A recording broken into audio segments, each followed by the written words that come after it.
போக்கு நீடிக்கிறது. ஒரே சாதிக்குள்ளேயே திருமணம் செய்து கொள்ள வேண்டும், சாதி விட்டு சாதி திருமணம் செய்யக்கூடாது என்பதுதான் சனாதன தர்மத்தின் அடிப்படையான கோட்பாடு. வேறு எந்த மதத்திலும் இல்லாத ஒன்று. சாதி விட்டு சாதி திருமணம் செய்வது பெரும் குற்றம். அப்படி யாரேனும் காதல் செய்தால் அவர்களை கொடூரமாக கொலை செய்ய வேண்டும் என்கிற ஒரு தண்டனை நடைமுறை என்பது இந்த சமூகத்தில்தான், இந்து சமூகத்தில்தான் நீடிக்கிறது. சாதி கலப்பு ஏற்பட்டு விடக்கூடாது, இரத்த கலப்பு ஏற்பட்டு விடக்கூடாது. அகமண முறை, ஆங்கிலத்திலே எண்டோகேமஸ் என்று சொல்வார்கள். ஒரே சாதிக்குள் தான் எத்தனை தலைமுறைகள் ஆனாலும் திரும்ப திரும்ப திரும்ப திரும்ப திருமணம் செய்து கொள்ள வேண்டுமே தவிர சாதி விட்டு சாதி திருமணம் செய்யக்கூடாது. இது எஸ்சி மக்களுக்கு மட்டும் எதிரானதல்ல. பட்டியல் சமூகத்தை சார்ந்த பெண்ணையோ ஆணையோ காதலித்து திருமணம் செய்யக்கூடாது என்று மட்டும் இல்லை. பட்டியல் சமூகம் அல்லாத பிற சமூகங்களில், ஆங்கிலத்திலே ஓபிசி என்று சொல்லுகிற அதர் பேக்வர்ட் கிளாஸஸ் அல்லது வர்ணாசிரம தர்மப்படி சொல்லப்படுகிற சூத்திரர்கள், வைசியர்கள், சத்திரியர்கள், பிராமணர்கள் என்கிற இந்த 4 வருணங்களுக்குள்ளேயும் மாறி மாறி திருமணம் செய்யக்கூடாது. சத்திரியர் வைசியரை திருமணம் செய்யக்கூடாது, வைசியர் சூத்திரரை திருமணம் செய்யக்கூடாது, சூத்திரர்களும் வைசியர்களும் சத்திரியர்களும் பிராமணர்களை காதலித்து திருமணம் செய்யக்கூடாது. பிராமண வர்ணம், பிராமணத்திற்குள்ளேயே, பிராமண சமூகத்திற்குள்ளேயே தான் குலம் கோத்திரம் பார்த்து திருமணம் செய்ய வேண்டும். சத்திரிய வர்ணம் என்று சொன்னால் இன்றைக்கு நம்முடைய புரிதலின்படி சொன்னால் பேக்வர்ட் கிளாஸஸ், பிற்படுத்தப்பட்ட வகுப்பினர். இங்கே யாரும் சூத்திரர் என்று தங்களை சொல்லிக் கொள்வதில்லை. ஆனால் பிராமணர்களின் வழக்கப்படி தலித்துகள் தவிர, பிராமணர்களை தவிர மற்றவர்கள் எல்லாம் சூத்திரர்கள் என்றுதான் அவனுடைய பார்வையில் சொல்லப்படுகிறது.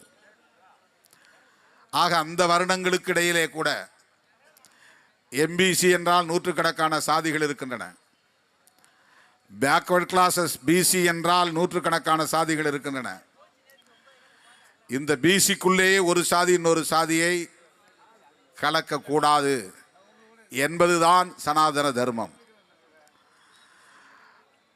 எம்பிசிகளுக்குள்ளே கூட சாதி கலப்பு ஏற்பட்டுவிடக்கூடாது என்பதுதான் காலம் காலமாக கடைபிடிக்கப்பட்டு வருகிற சனாதன தர்மம். பிசி, எம்பிசி, எஸ்சி, எஸ்டி என்பதெல்லாம் அரசாங்கம் நிர்வாக வசதிக்காக உருவாக்கி கொண்ட பெயர், அவ்வளவுதான். அது சாதியின் பெயர் அல்ல, அது ஒரு பட்டியலின் பெயர். எம்பிசி என்பதற்குள்ளே 108 சாதிகள் இருக்கின்றன, அது ஒரு பட்டியல் இருக்கிறது. பிசி என்பதிலே பல 100 சாதிகள் இருக்கின்றன, அது ஒரு பெரிய பட்டியல். அரசாங்கம் தான் செய்யக்கூடிய திட்டங்களை அனைவருக்கும் கொண்டு போய் சேர்க்க வேண்டும் என்பதற்காக, ஆட்சி நிர்வாக வசதிக்காக சமூகத்தினரை அடையாளப்படுத்துவதற்கு பயன்படுத்துகிற சொற்கள் தான் forward community, backward class, most backward class, schedule caste, schedule tribes என்பதெல்லாம். ஆனால் சமூக அடிப்படையிலே பார்த்தால் ஒவ்வொரு சாதியும் தனித்தனி சாதிதான். அந்த சாதிகளுக்கிடையே கூட கலப்பு ஏற்பட்டுவிடக்கூடாது என்று காலம் காலமாக வரையறைகள் நடைமுறையிலே உள்ளன, விதிமுறைகள் நடைமுறையிலே உள்ளன. மீறினால் தண்டனைகள் வழங்கப்பட்டன. ஊரை விட்டு வெளியே தள்ளி வைப்பார்கள். சமூகத்தோடு சேர்க்க மாட்டார்கள். சமூக விலக்கு என்கிற பெயரால் சாதியிலிருந்து விலக்கி வைப்பார்கள். அவன் சாதி கெட்ட பய என்று திட்டுவார்கள். சாதி கெட்ட பய என்று சொன்னால் அவனுக்கென்று ஒரு குறிப்பிட்ட சாதியை சொல்ல முடியாது.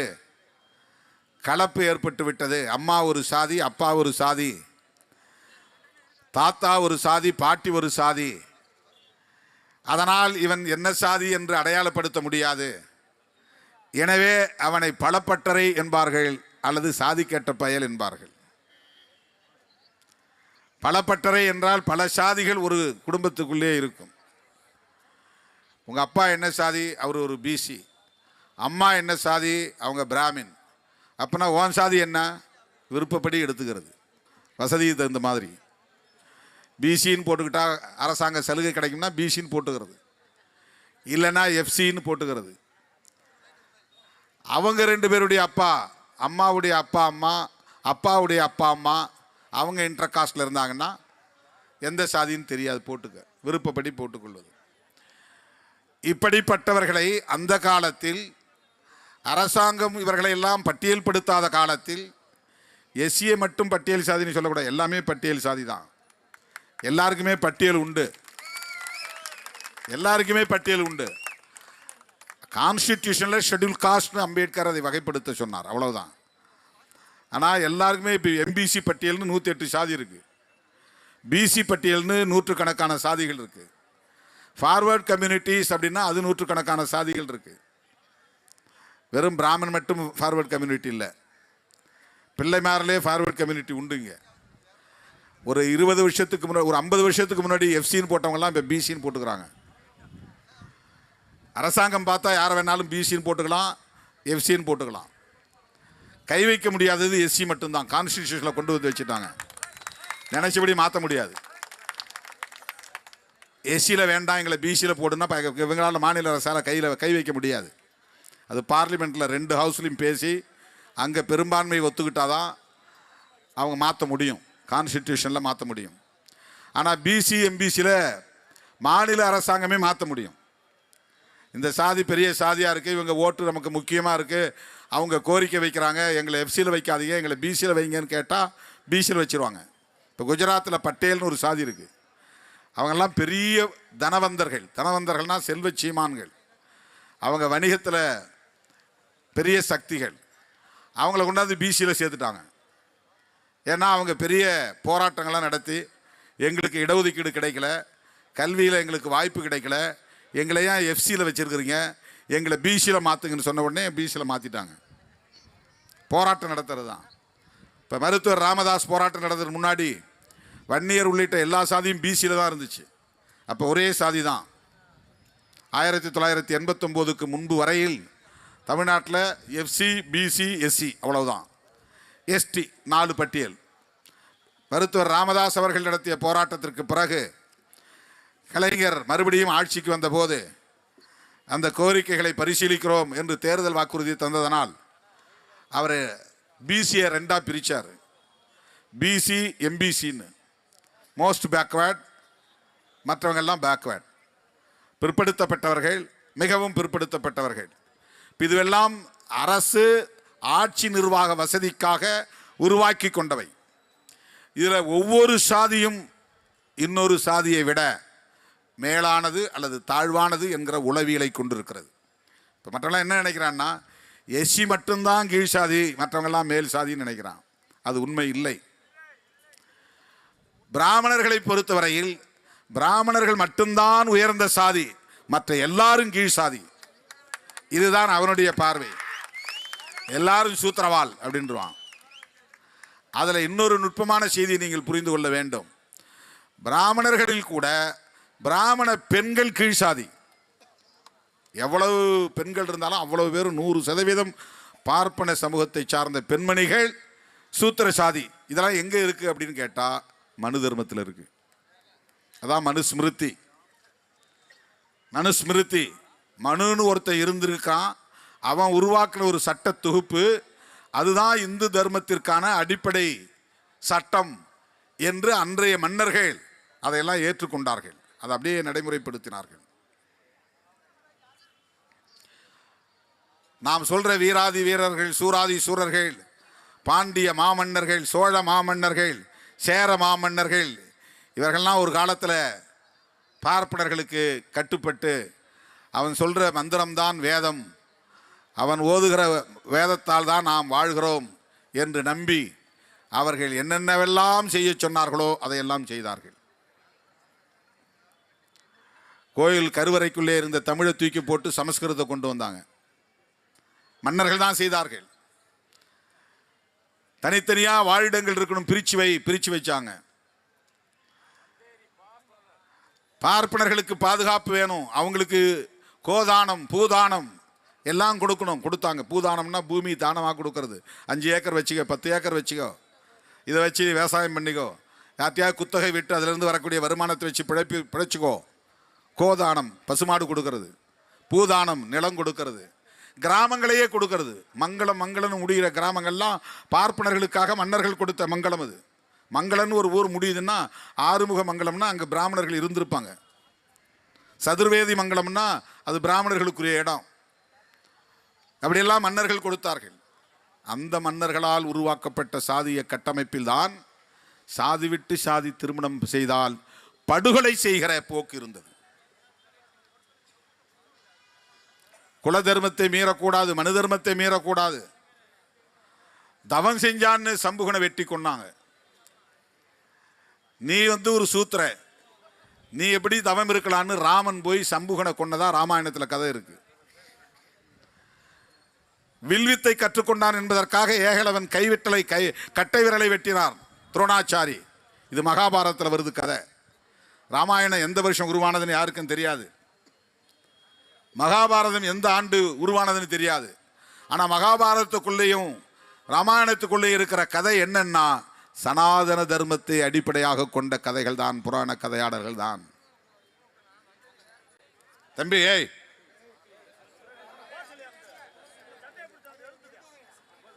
அந்த சனாதன தர்மத்தின் உயிர் மூச்சு கோட்பாடு என்னவென்றால் சாதி விட்டு சாதி திருமணம் செய்தால் படுகொலை செய்யணும், 2 பேரையும் கொன்னணும், யாரையும் உயிரோட வச்சுக்க கூடாது.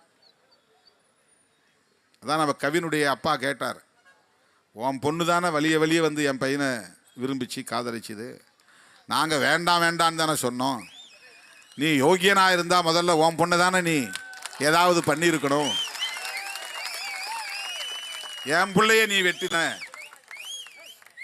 இது எந்த வகையில் நியாயம் அப்படின்னு கொதிச்சு போய் அடிவயிறு பதைக்க அவர் அப்படி சொல்லுவதற்கு அந்த பெண்ணை கொலை செய்யணுங்கிறது கூட இல்லை. உங்க புத்தி எப்படிப்பட்ட புத்தியாக இருக்கிறது?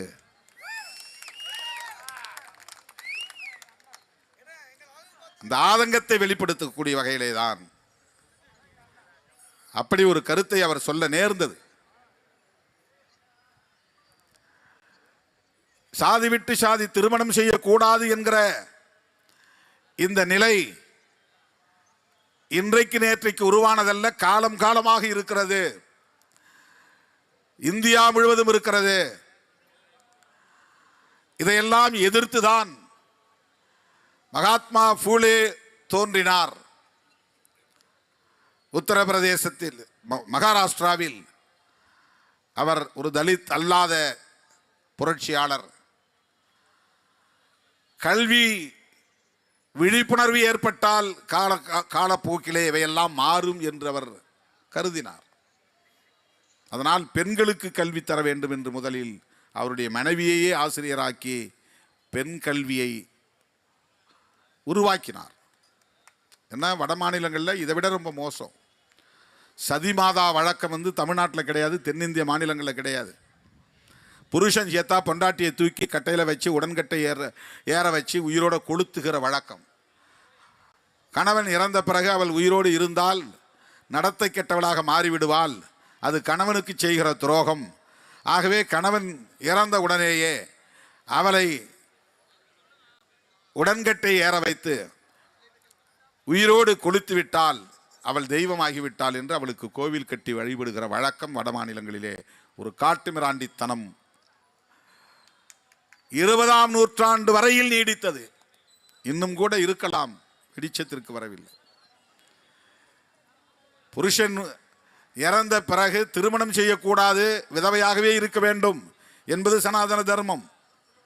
வெள்ளைப்புடவை உடுத்த வேண்டும், பூ வைக்கக்கூடாது, பொட்டு வைக்கக்கூடாது, பொது இடத்திலே நிற்கக்கூடாது, நல்ல காரியங்களில் கெட்ட காரியங்களில் வந்து பங்கேற்கக்கூடாது. இந்த கொடூரம் எல்லாம் இருந்தது. மகாத்மா பூலே அவர்களின் வழியிலே தோன்றிய மகான்தான் புரட்சியாளர் அம்பேத்கர். அவர் வந்து இதையெல்லாம் புரட்டி போட வேண்டும், மாற்றி அமைக்க வேண்டும்,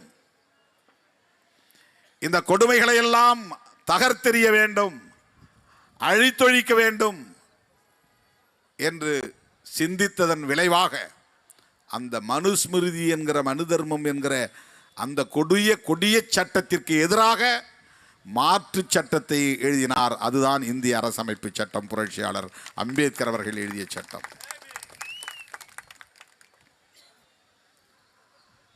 ஆனால் அகமண முறை குற்றம் என்று அந்த சட்டத்தில் எழுத முடியவில்லை. தீண்டாமை குற்றம், பால்ய விவாகம் குற்றம். பால்ய விவாகம்னா 9 வயசுல 10 வயசுல பிள்ளைங்களுக்கு கல்யாணம் பண்ணி வைக்கிறது. கொஞ்சம் கற்பனை பண்ணி பாருங்க. புரட்சியாளர் அம்பேத்கருக்கு முதல் திருமணம், அவருடைய மனைவியின் வயது அப்போது 9 வயசு, அவருக்கு 14 வயசு, 11 வயசோ 14 வயசோ. அதுதான் பால்ய விவாகம். வடமொழியில் பால்யன்னா சிறுவன் அப்படின்னு அர்த்தம். குழந்தை திருமணம். குழந்தை திருமணம் நியாயப்படுத்தப்பட்டது இந்த சமூகத்தில். அதற்கு பல காரணங்கள் சொல்லப்படுகின்றன. உண்மை காரணம் என்னவென்றால், அந்த பெண்ணு புகுந்த வீட்டுக்கு வந்த பிறகு மாமனார் மாமியார் பார்வையில் வயசுக்கு வரணும். அதுதான் ரொம்ப முக்கியம்.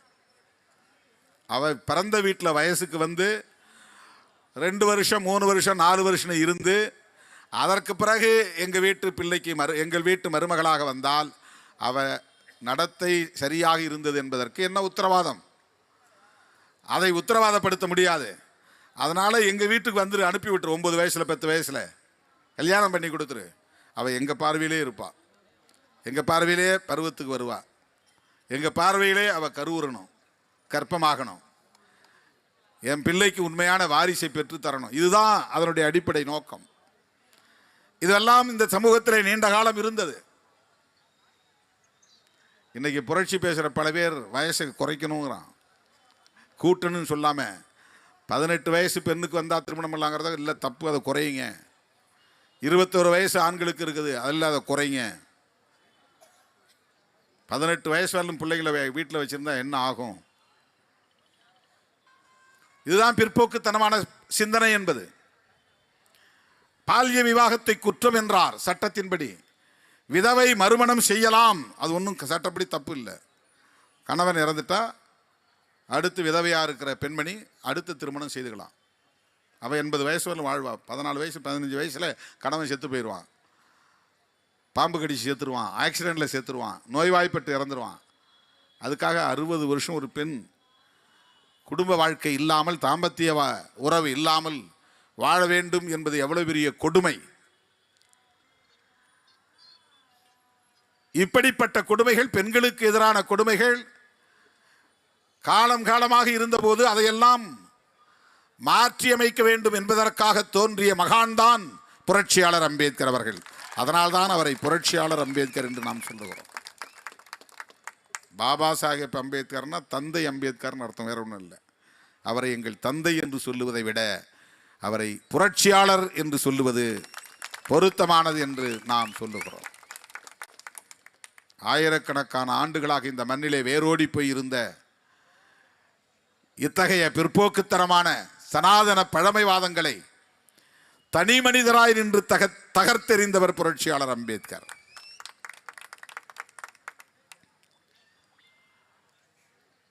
அந்த அரசமைப்பு சட்டத்தில் இவையெல்லாம் குற்றச் செயல்களாக கருதப்பட்டாலும் அகமண முறை என்கிற ஒரே சாதிக்குள்ளேயே திருமணம் செய்து கொள்ளலாம் என்பதை தடுக்க முடியவில்லை. சாதி விட்டு சாதி திருமணம் செய்தால் குற்றம் என்று சொன்னது எது? மனு தர்மம். பால்ய விவாகம் செய்வது நியாயம் என்று சொன்னது எது? மனு தர்மம். விதவை திருமணம் செய்யக்கூடாது என்று சொன்னது எது? மனு தர்மம். உடன்கட்டை ஏறுவது நியாயம்தான் என்று சொன்னது எது? மனு தர்மம். அதையெல்லாம் தகர்க்கக்கூடிய ஒரு வலிமை பெற்றதாக அரசமைப்பு சட்டம் உருவானது. ஆனால் சாதி விட்டு சாதி திருமணம் செய்தால்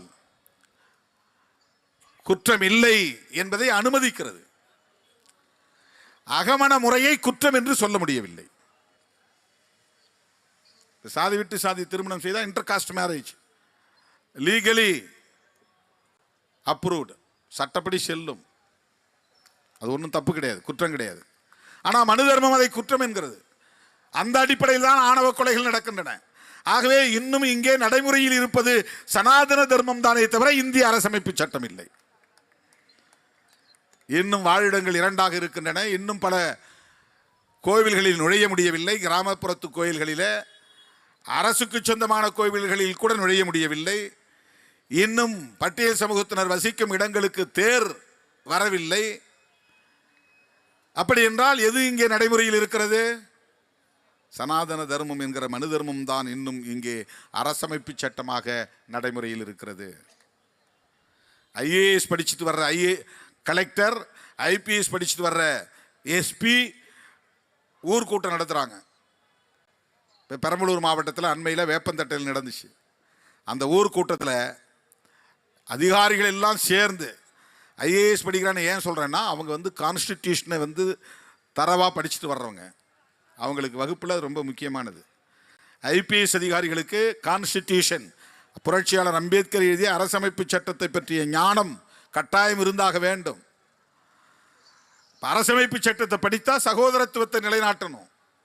அதுக்கு தான் அவங்களுக்கு பயிற்சியை கொடுக்கப்படுகிறது. அரசமைப்பு சட்டத்தை படித்தால் சோசலிசத்தை நடைமுறைப்படுத்தணும். அதற்காகத்தான் அவர்களுக்கு பயிற்சியை தரப்படுகிறது. ஆனால் ஐபிஎஸ் ஐஏஎஸ் பட்டம் வாங்கிவிட்டு இங்கே வந்து ஊர்கூட்டம் போட்டு, அதெல்லாம் காலங்காலமாக என்ன இருந்ததோ அதன்படி போங்க, கையெழுத்து போடுங்க, இல்லைனா தூக்கி உள்ளே போட்டுருவோம், முட்டிக்கு முட்டி உடைப்போம். காலங்காலமாக என்ன இருந்தது? என் தெருவுக்கு தேர் வராது, இதுதான் காலங்காலமாக இருந்தது. என் தெருவுக்கு தேர் வர வேண்டும், அதுதான் புரட்சியாளர் அம்பேத்கருக்கு பிறகு நிகழ்ந்திருக்கிற புரட்சி. இந்த மண்ணிலே தேர் வர வேண்டும், அதுதான் ஜனநாயகம். என் தெருவுக்கு தேர் வர வேண்டும், அதுதான் அரசமைப்பு சட்டம் சொல்லுகிற நீதி. ஆனால் வரவில்லை, வராது.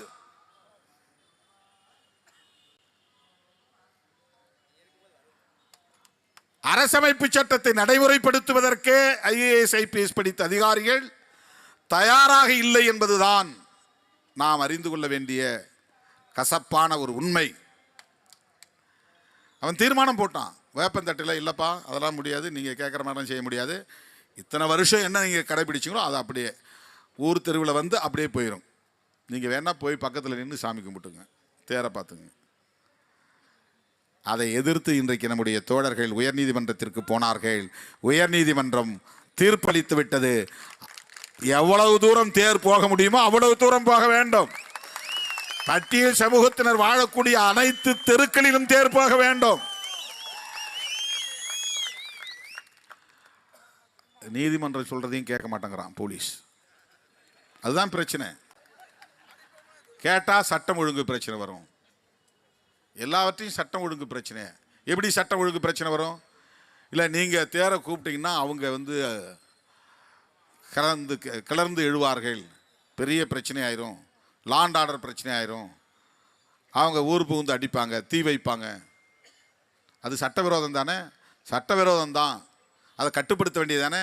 கட்டுப்படுத்தினா சட்டம் ஒழுங்கு அதிகரிக்கும், பாதிக்கப்படும், ரொம்ப பிரச்சனையாகும்.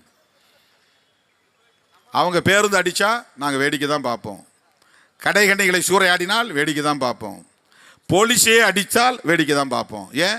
அப்போ தான் நாங்கள் சட்டம் ஒழுங்கை காப்பாற்ற முடியும். இதுதான் ஐபிஎஸ் ஐஏஎஸ்னுடைய வீர தீர செயல்கள். இதுதான் நடக்குது, நாடு முழுக்க இதுதான் நடக்குது.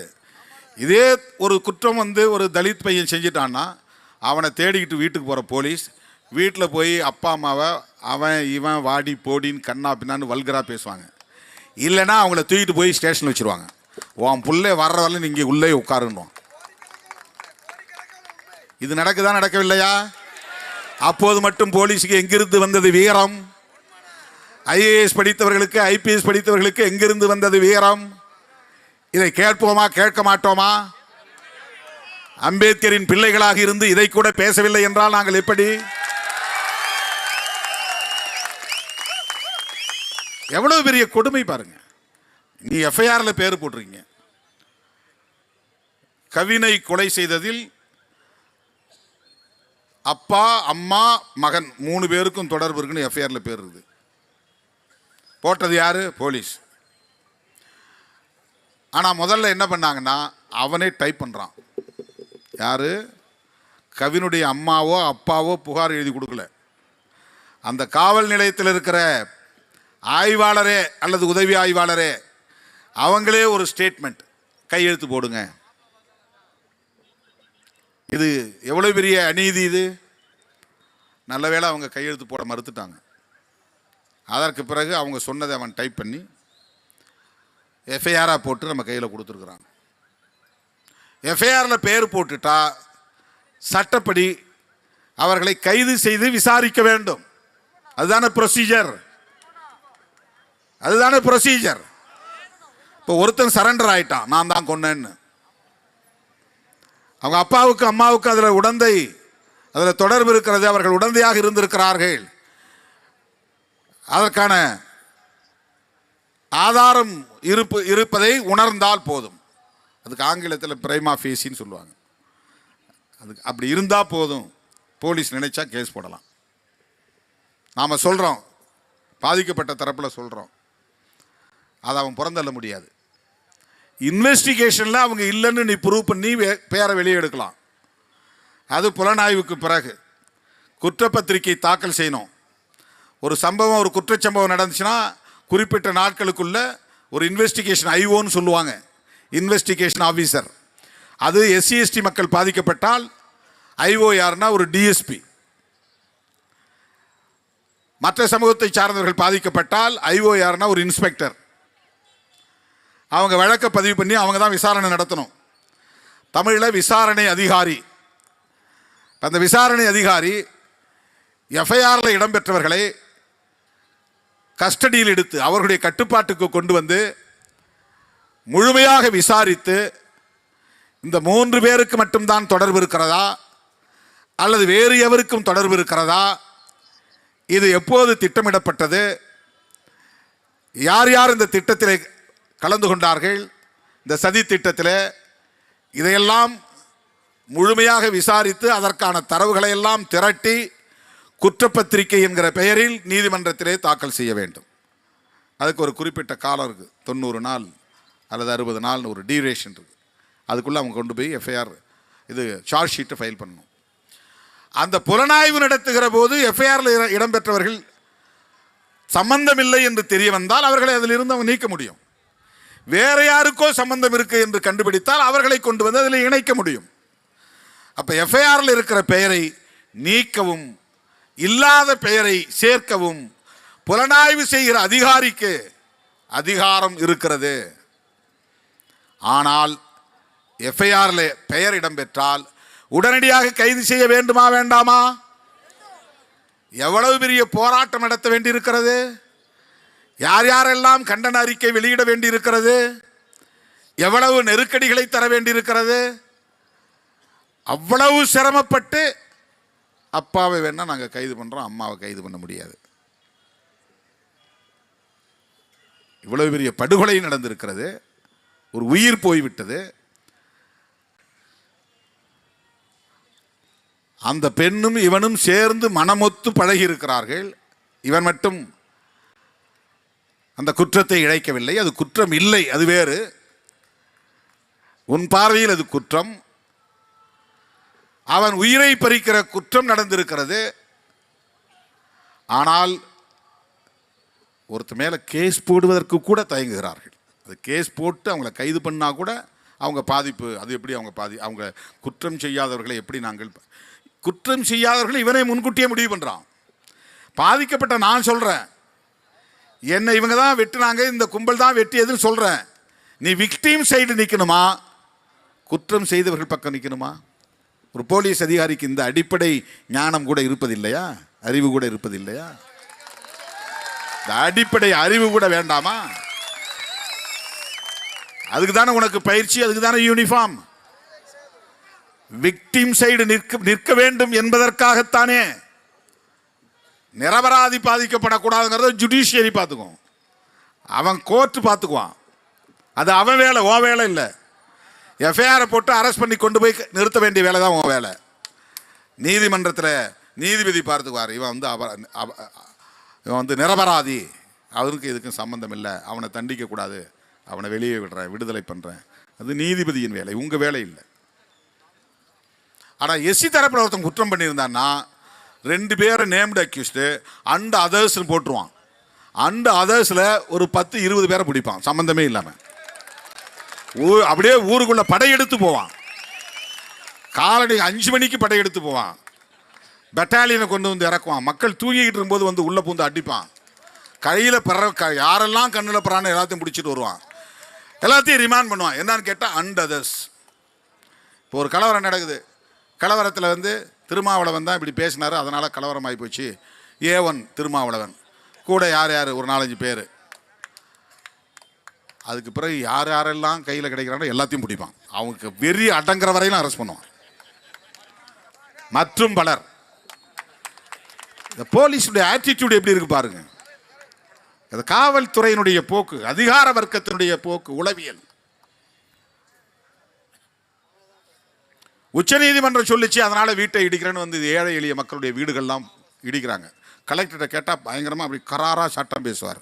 சார், இது வந்து சுப்ரீம் கோர்ட் ஆர்டர், நாங்கள் இதை இம்ப்ளிமெண்ட் பண்ணலன்னா எங்களை கொண்டு போய் கோர்ட்டில் நிறுத்திடுவாங்க, கண்டெம்ட் போட்டுருவாங்க. இன்னைக்கு நைட்டோட நைட்டு இடிச்சானும், வேற வழியே கிடையாது. வந்து புல்டோசரோட வந்து நிற்கிறான்.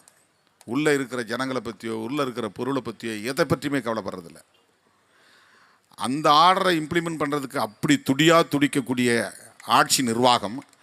இப்போ சுப்ரீம் கோர்ட் ஆர்டர் போட்டிருக்க ஆணவ கொலைகளை தடுப்பதற்கு என்ன நடவடிக்கை எடுத்திருக்கிறீர்கள்?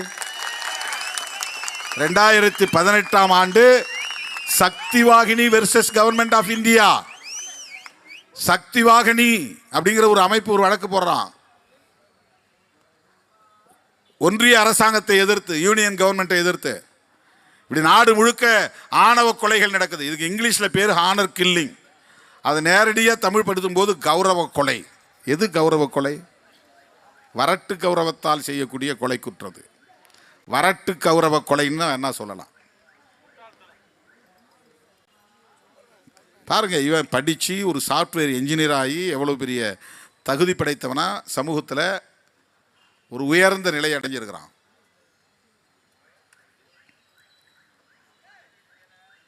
இந்த பையனை கொலை செய்தவனும் படிச்சிருக்கிறான். அவன் தடகள வீரன்னு சொல்றாங்க. ஆனால் மாதம் ஒரு போட்டோ போட்டுக்கிறான் இன்ஸ்டாகிராமில். அதுதான் வீரம்னு கற்றுக் கொடுக்கிறார்கள். அதுதான் ஆண்ட பரம்பரைக்கு அடையாளம் என்று கற்றுக் கொடுக்கிறார்கள். இதுதான் பிரச்சனை. இந்த சாதி பெருமிதத்தை பேசுவதற்கென்று ஒரு கும்பல் கிளம்பி இருக்கிறார்கள். நாங்கள்லாம் ஆண்ட பரம்பரை, அந்த வம்சம், இந்த வம்சம். என்னைக்காவது இவன் கௌதம புத்தரை பற்றி, ஐயன் திருவள்ளுவனை பற்றி பேசுகிறானா பாருங்க. அந்த பேரறிவாளர்களை பற்றி என்றைக்காவது பேசுகிறார்களா? ஏன்னா இதுக்குன்னு சில இயக்கங்களே உருவாகியிருக்கிறாங்க. என்னடா காதல் பண்ணுறீங்க, ஜீன்ஸ் போட்டுக்கிட்டு, டிஷர்ட் போட்டுக்கிட்டு, கூலிங் கிளாஸ் போட்டுக்கிட்டு வந்து எங்கள் பெண்களை மயக்கிறீங்களான்னு. இது என்ன? இது எவ்வளோ பெரிய கேவலமான ஒரு ஸ்டேட்மெண்ட் இது. இது வந்து ஜீன்ஸ் பேண்ட் போட்டவனை இழிவுபடுத்துறது இல்லை, உங்கள் சமூகத்தை சார்ந்த பெண்களை இழிவுபடுத்துகிற ஒரு சொல்லு. அப்போ ஒருத்தர் வந்து டிஷர்ட் போட்டு வந்தால் பெண்கள் மயங்கிடுவாங்களா? கூலிங் கிளாஸ் போட்டால் பெண்கள் மயங்கிடுவாங்களா? ஜீன்ஸ் போட்டு போட்டால் பெண்கள் மயங்கிடுவாங்களா? இப்படி சொல்கிறமே, இது எவ்வளவு ஒரு இழிவான ஒரு ஸ்டேட்மெண்ட் அப்படிங்கிறது சிந்திச்சு பார்க்க வேண்டாம்? யோசிச்சு பார்க்க வேண்டாம்? இது எவ்வளவு பெரிய அநாகரிகமான ஒரு கருத்து இது. காதல் யாரும் சொல்லி வருவதில்லை, ஏதோ வருது. இப்போ இன்னைக்கு கவினுடைய அம்மா அப்பாவிட்ட பேசியிருந்தேன். அவங்க ரொம்ப நாளைக்கு முன்னாலே சொல்லியிருக்கிறாங்க, உங்கள் பையனை வந்து எங்கள் பொண்ணுக்கிட்ட பேச வேணான்னு சொல்லுங்கள். அது அவங்களுக்குள்ள ஒரு பேச்சு நடந்துக்கிட்டே இருந்திருக்குது. இவங்களும் தம்பி அப்படிலாம் வேண்டாம் வேண்டாம், நமக்கு எதுக்கு வம்பு, நீ ஒழுங்காக படிச்சிருக்கிற, நல்ல சம்பளம் வாங்குற, உனக்கு ஒரு கல்யாணத்தை நாங்கள் பண்ணி வைப்போம், நீ அமைதியாக இரு சொல்லியிருக்கிறாங்க. இன்றைக்கி அந்த அந்த பெண்மணி, அந்த தங்கை சுபாஷினி பேட்டியில் என்ன சொல்லியிருக்காங்கன்னா, நாங்கள் 2 பேரும் பியூராக லவ் பண்ணணும், அதாவது தூய்மையாக நாங்கள் காதலிச்சோன்னு சொல்லியிருக்குது. அதை எடிட் பண்ணிவிட்டு எங்கள் அப்பாவுக்கும் அம்மாவுக்கும் அது சம்மந்தம் இல்லை, அவங்கள இதில் கோர்த்து விடாதீங்க அப்படின்னு சொல்கிறத மட்டும் எடுத்து போடுறாங்க. அது ஏதோ ஒரு நெருக்கடிக்குள்ளே மாட்டிக்கிட்டு இருக்குது பாவம். இல்லைன்னா அதை போட்டு தள்ளிடுவானுங்க.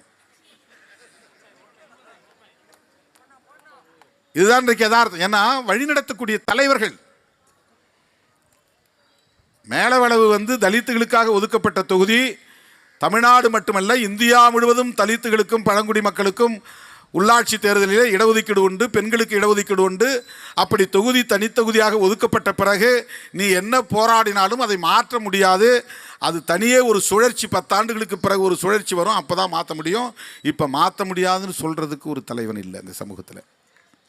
தூண்டி விடுறேன், ஏய் நீ ஆண்ட பரம்பரை, நீ உட்கார்ந்த நாற்காலில் அவன் உட்காரலாமா, விடாத. உடனே அவன் வந்து நீ வேட்புமனு தாக்கல் பண்ணால் உன் தலையை எடுத்துருவான். போலீஸ் கலெக்டர்லாம் போய் நான் இம்ப்ளிமெண்ட் பண்ணி அவனு யாராவது வேட்புமனு போடுங்க. மேலவளவு முருகேசன் வேட்புமனு போட்டான், எலெக்ஷனில் ஜெயிச்சிட்டான். அந்த வரட்டு கௌரவம் அவர்களை சும்மா விடவில்லை. மேலவளவு முருகேசனையும் 7 பேரை அவனோடு சேர்த்து கொடூரமாக வெட்டி படுகொலை செய்கிறார்கள். இந்த கொலை ஏன் நடந்ததுன்னா, இதுக்கு காரணமாக அவர்களை வழிநடத்தக்கூடியவர்கள் இருந்தார்கள். அதுதான் ரொம்ப முக்கியம். அவங்களை எடுத்து சொல்கிறதுக்கு எம்பா லீகலாக முடியாது, சட்டப்படி வாய்ப்பில்லை, அரசாங்கம் அறிவிச்சிட்டான். பஞ்சாயத்து ராஜ் சட்டம் வந்து தனித்தொகுதி அவங்களுக்குன்னு ஒதுக்கியிருக்கு. தமிழ்நாட்டில் மட்டுமே 2800 தொகுதி தனித்தொகுதியாக இருக்குது, 24,000 பஞ்சாயத்து, அதில் ஒன்று மேலவளவு. நீ போராட்டம் நடத்தினாலும் மாற்ற முடியாதியா, 10 வருஷம் ஆகும், 15 வருஷம் ஆகும் ரொட்டேஷனில் வர்றதுக்கு, அப்போ தான் மாற்ற முடியும். நீ தேவையில்லாமல் போய் வம்பு பண்ணி வீண் வம்பில் மாட்டிக்காத அப்படின்னு சொல்கிறதுக்கு ஒரு லீடர் இல்லை. நீ ஆண்ட பரம்பரைன்னு சொல்கிறதுக்கு தான் ஆள் இருக்கிறான், அருவாளை எடுன்னு சொல்கிறதுக்கு தான் ஆள் இருக்கிறான். அறிவுபூர்வமாக செயல்படு என்று சொல்வதற்கு ஆள் இல்லாததனால் மேலவளவிலே அவ்வளவு பெரிய கொடூரமான கொலை நடந்து அந்த கிராமமே வெளியேற வேண்டிய நிலை ஏற்பட்டது. அதுக்கு பிறகு அப்புறம் போலீஸ் அவங்கள அரெஸ்ட் பண்ணுறாங்க, அந்த கிராமத்தில் இருக்கவங்க பூரா அப்புறம் வெளியேறாங்க இல்லையா. அவ்வளவு பேருக்கு அதில் பாதிப்பு தானே, அதில் சம்பந்தப்படாத மற்ற சமூகத்தினர் மற்ற மக்களுக்கும் அதில் பாதிப்பு தானே. இன்றைக்கு சாதியவாத அமைப்புகளும் மதவாத அமைப்புகளும் சாதி பெருமிதத்தை போதிக்கிறார்கள். அவனை விட நீ மேலானவன், அவனு நீயும் ஒன்னா, நீ சகோதரனா இரு என்று சொல்லி தரவில்லை. அவனு நீயும் ஒன்று இல்லை, அவன் வேற நீ வேற, அவனோட சேராத. இது எவ்வளவு மோசமான ஒரு அரசியல். இந்த 10 ஆண்டுகளில் எவ்வளவு பெரிய பின்னடைவு தலித் எழுச்சியிலே ஏற்பட்டது. தலித்துன்னு சொல்லாத, அது அசிங்கம். என்ன அதில் அசிங்கம் எனக்கு புரியல. தலித்துங்கிறது ஒரு சாதி பெயரே கிடையாது. அகில இந்திய அளவில் பட்டியல் சமூகத்தினரை அடையாளப்படுத்துவதற்காக சர்வதேச ஒரு சொல்லாடல் அது. தலித்துன்னு போய் அமெரிக்காவில் சொன்னால் அவன் புரிஞ்சுக்குவான் யாருன்னு. இவன் சாதியை போய் அந்த ஊரில் சொன்னால் அப்படி ஒரு சாதியார் தெரியாதும்பான். அப்படின்னா என்னம்பா அவனுக்கு தெரியாது. நீ தலித்துன்னு சொன்னால் இந்தியாவில் 25% நீ அடங்குற. நீ உன் குறிப்பிட்ட சாதியை மட்டும் சொன்னால் தமிழ்நாட்டுக்குள்ள ஒரு சின்ன மைக்ரோஸ்கோபிக் மைனாரிட்டியாக போயிடுற, உன்னை யாருன்னே தெரியாது, தனிமைப்பட்டு போகிறாய். இப்போ தலித்துன்னு சொல்லாத, இப்போ ஒரு கும்பல் கிளம்பியிருக்கிறான், திராவிடன்னு சொல்லாத. அறிவு கெட்ட கும்பல், கொஞ்சம் கூட அடிப்படை அறிவே இல்லாத கும்பல், தங்களின் அரசியல் ஆதாயத்திற்காக மக்களை தவறாக வழிநடத்தக்கூடிய அரசியல் ஞான சூன்யங்கள். திராவிடங்கிறது என்ன சாதி பேரா? என்னது திராவிடன் சொன்னால் என்ன ஆயிரும்? திராவிடன் சொல்லிட்டா தமிழனுங்கிற உணர்வு இல்லாமல் போயிருமா? எல்லாம் மடைமாற்றம் செய்கிற கேவலமான அரசியல் இது. திராவிடன் சொன்ன உடனே தெலுங்கு எதிர்ப்பு, கன்னட எதிர்ப்பு. பெரியார் என்ன மொழி, என்ன அவன் என்ன சாதின்னு தோன்றான். அவருக்கு தெலுங்குரா கன்னடரான்னு. இப்போ அம்பேத்கர் மராட்டியர்னு ஒதுக்கிடுவியா நீ? காரல் மார்க்ஸ் ஜெர்மானியர்னு ஒதுக்கிடுவியா? இது எவ்வளவு பிற்போக்குத்தனமான சிந்தனை இது. இந்த கும்பல் தான் சாதி பெருமிதத்தை இன்றைக்கு உயர்த்தி பிடிக்கிறார்கள். அதனால்தான் இன்றைக்கு தமிழ்நாட்டிலே ஆணவ கொலைகள் அதிகரித்து வருகின்றன. அதனால்தான் நாம் சங் பரிவார் கும்பலோடு கவனமாக இருங்கள், எச்சரிக்கையாக இருங்கள் என்று நாம் சொல்லுகிறோம். நீ எனக்கு ஓட்டு போடு, ஓட்டு போடாமல் போ. உன்னுடைய வருங்காலத்தை, எதிர்காலத்தை பாதுகாத்துக்கொள். சங்க பரிவாரங்களை இங்கே வளர்த்து விட்டீர்களானால் நாளுக்கு ஒரு ஆணவ கொலைகள் இங்கே விடும். சாதியின் பெயராலும் மதத்தின் பெயராலும் வன்முறைகள் இங்கே வெறியாட்டம் போடும். அதுதான் நடக்கும். உத்தரப்பிரதேசத்தில் நடப்பதைப் போல, பீகாரிலே நடப்பதைப் போல. குஜராத்தில் 5 முறை மோடி முதலமைச்சராக இருந்தார். அந்த ஊரில் என்ன முன்னேற்றம் ஏற்பட்டிருக்கு போய் பாருங்க. எவ்வளவு பேர் கல்வி வளர்ச்சியில் அடங்கியிருக்கிறாங்க. உத்தரப்பிரதேசத்தில் தொழிலதிபர்கள் மாநாடு நடத்துகிறார் யோகி ஆதித்யநாத். என்ன தொழில் தெரியுங்களா? சாராயம் காய்ச்சக்கூடிய தொழிலதிபர்கள் மாநாடு. த பெஸ்ட் கம்பெனிஸ்லாம் வாங்க, முதலீடு செய்யுங்க. யார் வீட்டு பிள்ளைகளுடைய எதிர்காலம் பாழாகும் யோசித்து பாருங்க. ஒரு முதலமைச்சர் தொழிலதிபர்கள் மாநாடு நடத்துறாரு. எதுக்காக? Exclusively for liquor. சாராயம் காய்ச்சறதுக்கு, மது உற்பத்தி செய்யக்கூடிய தொழிலதிபர்களுக்கு ஒரு மாநாடு நடத்தி அந்த தொழில் முதலீடுலாம் செய்யுங்க, இங்கே மது உற்பத்தி பண்ணுங்கன்றான். கல்வி தந்தையர்களுக்கு மாநாடு நடத்தினா சரி. இது நம்ம பிரைவேட்டைசேஷனே விரும்பலை, இருந்தாலும் பரவாயில்லை. கல்வி பல்கலைக்கழகங்களை உருவாக்கக்கூடியவங்களாம் கூப்பிட்டு நீங்கள் நிறைய முதலீடு பண்ணுங்கள், உங்களுக்கு நான் நிறைய சலுகை தர்றேன், நிறைய இன்னும் மெடிக்கல் காலேஜை உருவாக்குங்க, இன்னும் நர்சிங் காலேஜஸ்லாம் உருவாக்குங்க அப்படின்னு சொன்னால் அது நல்லது. எங்கள் ஊரில் நிறைய மது உற்பத்தி ஆலைகளை கொண்டு வாங்க. அவர் ஒரு யோகி. யோகியை தான் யோகியன்னு சொல்கிறது. ரொம்ப யோகியன். இவர்களெல்லாம் இந்த வர்ணாசிரம தர்மத்தை பாதுகாப்பதற்காக தலித்துகளையே இந்திய அளவிலே ஒன்று சேர விடாமல் தடுத்து விட்டார்கள். அங்கங்கே தடுப்பு சுவரை கட்டிட்டாங்க. இப்போ முன்னெல்லாம் நம்ம மேடையில் மனசார சேர்றமோ இல்லையோ மேடையில் ஒன்றா சேர்ந்து நின்னோம். இப்போ சேரவே முடியாது. அவ்வளவு பெரிய இடைவெளியை உருவாக்கி விட்டார்கள், அவ்வளவு பெரிய தடுப்பு சுவரை உருவாக்கி விட்டார்கள். நீ யாரா எங்க பிரச்சனையை பேசுறதுங்கிறான். நாடாளுமன்றத்தில் ஆந்திராவில் நடந்த ஆணவ கொலையை கண்டித்து பேசியவன் திருமாவளவன். இங்கிருந்து ஆந்திராவுக்கு போன அமிர்தான்னு ஒரு பெண்ணு, அவன் கணவனை கொண்டுட்டாங்க, கொடூரமாக வெட்டி கொண்டு. அந்த பெண் கர்ப்பிணி பெண்ணாக இருந்தாங்க. வீட்டுக்கு போயிட்டு அந்த குடும்பத்தை சந்தித்து கட்சியின் சார்பில் 1 லட்சம் ரூபாய் இழப்பீடு கொடுத்து விட்டு வந்தோம்.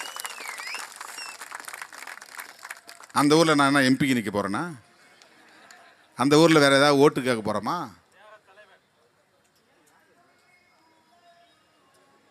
சனாதன அரசியல் இந்தியா முழுக்க தகர்த்தெறியப்பட வேண்டும். அப்போதான் இதெல்லாம், இந்த ஆணவ கொலைகள் எல்லாம் தடுக்க முடியும். நாம் இப்போது இந்த ஆட்சியல் தான் காரணம், அவங்க தான் காரணம், அவங்க கூட இருக்கிறவங்க தான் காரணம் இப்படின்னு சொல்லிட்டு எஸ்கேப் ஆகிறோம். அவங்கள்ட்ட கோரிக்கை நம்ம வைக்கலாம். ஆளுங்கட்சியாக இருக்கிற யாராக இருந்தாலும், எடப்பாடியாக இருந்தாலும், யாராக இருந்தாலும். இப்போ அம்மா மாயாவதி அம்மா 4 முறை உத்தரப்பிரதேசத்தில் முதலமைச்சராக இருந்தாங்க. இன்றைக்கு என்ன அங்கே இருக்கிற நிலை? சாதிய வன்கொடுமைகள் குறைந்ததா அல்லது அவங்க ஆட்சி காலத்தில் குறைந்ததானா? இல்லை. அதுக்கு என்ன காரணம்னா அவங்க காரணம் கிடையாது. நானே முதலமைச்சரானா கூட என்னால் கட்டுப்படுத்த முடியுமானா முடியாது. அதுக்கு என்ன காரணம்னா சமூகத்தில் இதுவெல்லாம் தப்புன்னு சொல்லக்கூடிய அளவுக்கான விழிப்புணர்வு இல்லை. கான்ஸ்டிடியூஷனை நடைமுறைப்படுத்தணும் சொல்றதுக்கு ஆள் இல்லை. புரட்சியாளர் அம்பேத்கர் அவர்கள் ஒரு புரட்சிகரமான சட்டத்தை நமக்கு வழங்கி இருக்கிறார், அதை நடைமுறைப்படுத்த வேண்டும் என்று சொல்லுவதற்கு முடியவில்லை. அதனால்தான் டெல்லியிலையும் ஆணவ கொலை தடுப்பு சட்டம் கொண்டு வர்றதுக்கு தயங்குறான், மாநில அரசுகளும் தயங்குகின்றன. Honour killing prevention of honour killing act அப்படின்னு ஒன்று கொண்டுட்டு வரணும்.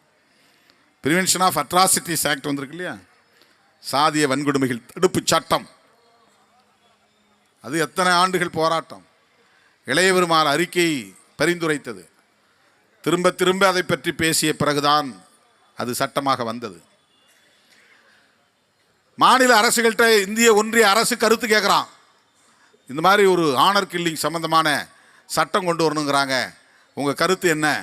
இதுவரையிலும் தமிழ்நாடு அரசு, அன்னைக்கு எடப்பாடி இருந்த காலத்திலையும் சரி அல்லது ஜெயலலிதா அம்மா இருந்த காலத்திலையும் சரி, இதுவரையிலும் அதை பற்றி எந்த கருத்தும் சொல்லலை.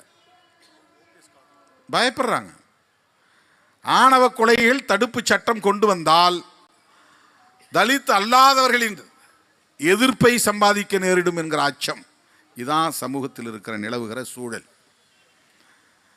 அப்படி இருந்தால் பரவாயில்ல, அவங்க எதிர்ப்பை சம்பாதிச்சிங்க, சட்டம் கொண்டு வாங்கன்னு நாங்கள் சொல்லலை. அந்த உளவியலை எப்படி தகர்ப்பது, அதை மாற்றி அமைப்பது என்ன, எப்படி? பாப்பாப்பட்டியிலும் கீரிப்பட்டியிலும் எலெக்ஷன் நிற்கக்கூடாது, நாங்கள் மேலே விளவல படுகொலை செய்தார்கள். ஆனால் ஒரு கட்டத்திற்கு மேலே மெல்ல மெல்ல விழிப்புணர்வை ஏற்படுத்தி அவர்களின் ஒப்புதலோடு பாப்பாப்பட்டியிலும் கீரிப்பட்டியிலும் தேர்தல் நடத்த முடிந்ததா இல்லையா? தேர்தல் நடத்தப்பட்டது தானே. தலித்துகளை ஊராட்சி மன்ற தலைவராக அதே நாற்காலியில் அமர வைத்தது திமுக ஆட்சி காலத்தில் என்பது அனைவரும் அறிந்த உண்மைதானே. முடியும். அந்த துணிச்சல் வேண்டும். ஆணவ கொலைகளை தடுப்பதற்கு சட்டம் கொண்டு வர, அதுதான் நாங்கள் தமிழ்நாடு அரசுக்கு விடுக்கிற வேண்டுகோள். இப்போது சிபிசிஐடி விசாரணைக்கு மாற்றி உத்தரவு போட்டிருக்கிறார் முதல்வர். அவருக்கு நான் விடுதலை சிறுத்தைகள் கட்சியின் சார்பிலே விடுக்கிற வேண்டுகோள், தயவு செய்து சிபிசிஐடி விசாரணைக்கு மட்டுமே அதை ஒப்புவிக்க வேண்டாம். உயர்நீதிமன்றத்தின் கண்காணிப்பில் சிறப்பு புலனாய்வு விசாரணைக்கு ஆணையிட வேண்டும். இது எங்களுடைய முதல் கோரிக்கை இந்த வழக்கில். ஏனென்றால் இதில் குற்றம் சுமத்தப்பட்ட 2 பேர் காவல்துறையில் அதிகாரிகளாக இருக்கிறாங்க. அப்பாவும் சப் இன்ஸ்பெக்டர், அம்மாவும் சப் இன்ஸ்பெக்டர், 2 பேரும் போலீஸ் டிபார்ட்மெண்ட். காவல்துறை வழக்கமான சட்டம் ஒழுங்கு காவல்துறை அல்லது சிபிசிஐடி காவல்துறை யாராக இருந்தாலும் அவர்கள் நீதிக்கு சாதகமாக இருப்பார்கள் என்று எப்படி சொல்ல முடியும்? அதுக்கு வாய்ப்பில்லை.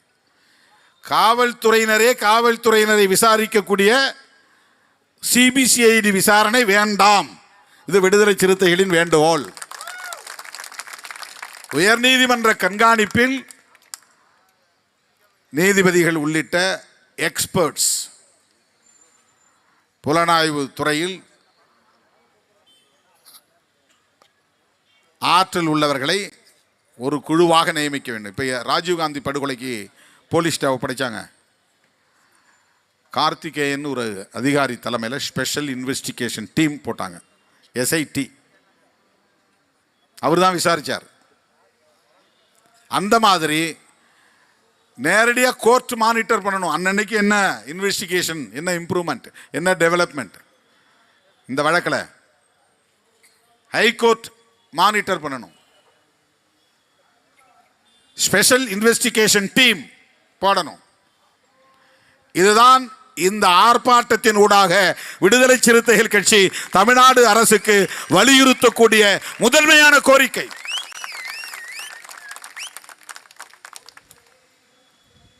இரண்டாவது, சட்டப்படி அந்த குடும்பத்திற்கு வழங்க வேண்டிய இழப்பீடு. அவங்க வேணான்னு சொல்றாங்க, அது வேற விஷயம். ஆனால்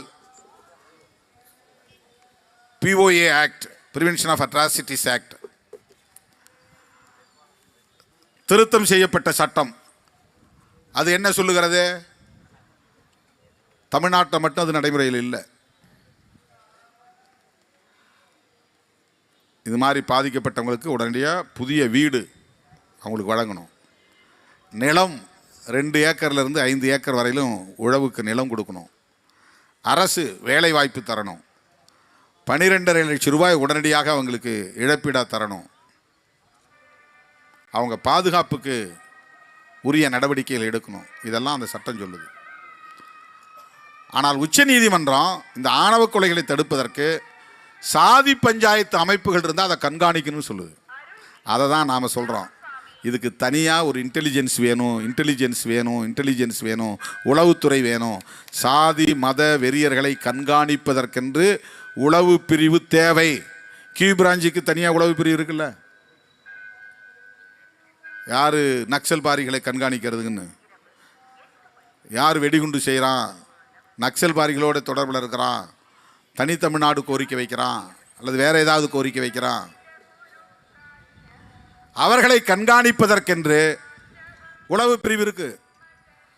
இப்போ சாதி பிரச்சனைகளை தூண்டக்கூடிய, மத பிரச்சனைகளை தூண்டக்கூடிய சக்திகளை கண்காணிப்பதற்கென்று, அவர்களின் நடவடிக்கைகளை கண்காணிப்பதற்கென்று ஒரு அமைப்பை உருவாக்க வேண்டும் என்று திருமாவளவன் சொல்லுவது மட்டுமல்ல, உச்சநீதிமன்றமே சொல்லுகிறது.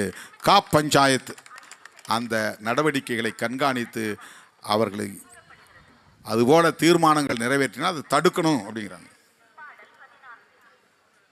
அதை தடுக்கணும். தடுப்பு நடவடிக்கை. அதன் பிறகு கொலை நடக்காமல் தடுப்பதோடு மட்டுமில்லாமல் அதை ஊக்கப்படுத்தக்கூடிய சக்திகளை அடையாளம் கண்டு அவர்கள் மீது நடவடிக்கை எடுக்கணும். இன்றைக்கு தென் மாவட்டங்களில் இது அதிகரித்து கொண்டே இருக்கிறது. தொடர்ச்சியான படுகொலைகள் சாதி அடிப்படையில் அடுத்தடுத்து நிகழ்கின்றன. இதற்கு ஒரு குறிப்பிட்ட கட்சி பொறுப்பு, ஒரு குறிப்பிட்ட ஆட்சி பொறுப்பு என்று 10வது விலை சொல்லிவிட்டு போக நாங்கள் விரும்பவில்லை. அவர்களுக்கும் பொறுப்பு இருக்கிறது, ஒட்டுமொத்த சமூகத்திற்கும் பொறுப்பு இருக்கிறது, நீதித்துறையினருக்கும் பொறுப்பு இருக்கிறது, காவல்துறையினருக்கும் பொறுப்பு இருக்கிறது, ஜனநாயக சக்திகளுக்கும் பொறுப்பு இருக்கிறது. காலம் காலமாக நீடிக்கிற இந்த சாதிய மனோநிலையை தகர்த்தெறிய வேண்டிய பொறுப்பு நமக்கு இருக்கிறது. அதற்கு என்ன தீர்வு? ஜனநாயகத்தை பரப்ப வேண்டும். அதுதான் ஒரே தீர்வு.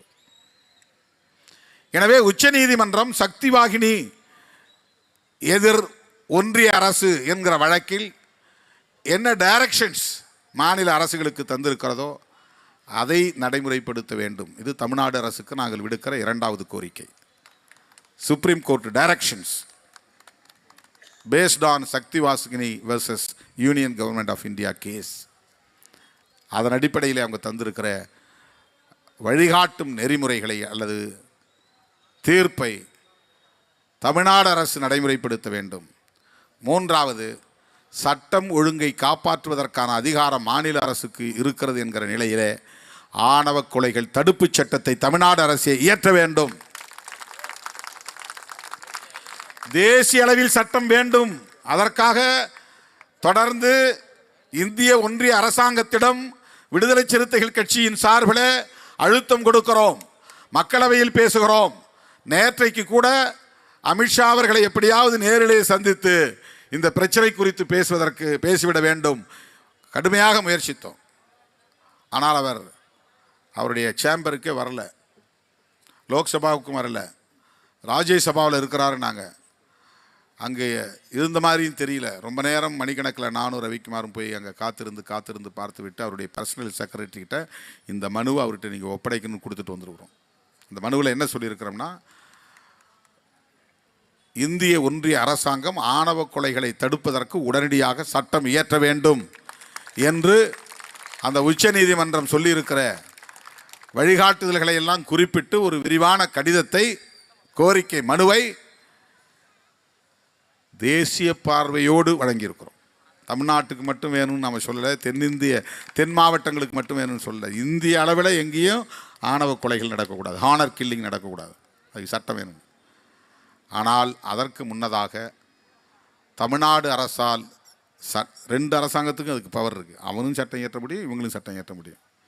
சில விஷயங்களில் தமிழ்நாடு அரசு மட்டும்தான் செய்ய முடியும், சில விஷயங்களில் ஒன்றிய அரசு மட்டும்தான் செய்ய முடியும், சில விஷயங்களில் 2 பேருக்கும் அதிகாரம் இருக்குது. அவங்க செஞ்சால் அந்த சட்டத்தை இவங்க ஃபாலோ பண்ணலாம், இல்லை இவங்களே ஒரு சட்டத்தை நிறைவேற்றி அதை நடைமுறைப்படுத்தலாம். அதுக்கு குடியரசுத் தலைவர் ஒப்புதல் தந்துடுவார். அப்போ தேசிய அளவிலான சட்டம் அனைத்து மாநில அரசுகளின் ஒப்புதலோடு நிறைவேற்றப்படுவதற்கான கால தாமதம் ஏற்பட்டு கொண்டிருக்கிற சூழலில் தமிழ்நாடு அரசு ஆணவ கொலைகள் தடுப்புச் சட்டத்தை உடனே நிறைவேற்ற வேண்டும் என்ற கோரிக்கையை வலியுறுத்துகிறோம். இந்த 4 கோரிக்கைகளை இந்த ஆர்ப்பாட்டத்தின் மூலம் வைக்கிறோம்.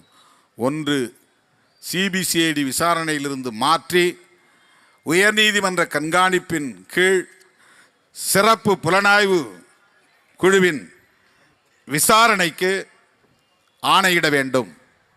2வது, உச்சநீதிமன்றம் ஆணவ கொலைகள் தொடர்பாக 2018ஆம் ஆண்டு அளித்த தீர்ப்பில் சொல்லப்பட்டிருக்கிற கடமைகளை நிறைவேற்ற முன்வர வேண்டும்.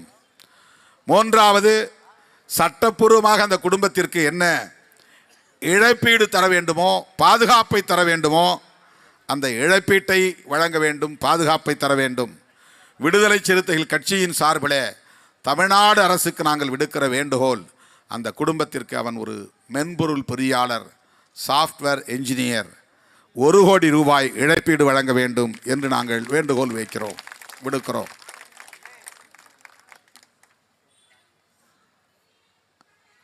4வது, ஆணவ கொலைகள் தடுப்புச் சட்டத்தை நிறைவேற்ற வேண்டும். இந்த 4 கோரிக்கைகளை